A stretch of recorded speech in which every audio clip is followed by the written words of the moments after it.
అమ్మమ్మ బాగానే ఆటలు ఆడుతుందిరా నీకు ఆటలు ఆడుతుందిగా అట్లా చూడని అట్లా చూడని అట్లా చూడని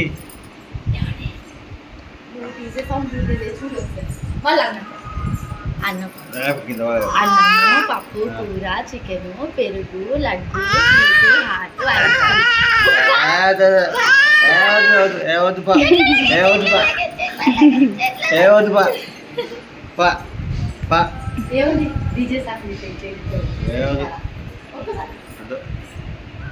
ఏదో పెట్టిండు రే చిట్టిగాడు ఎవరు తీసుకుంటున్నా చూడ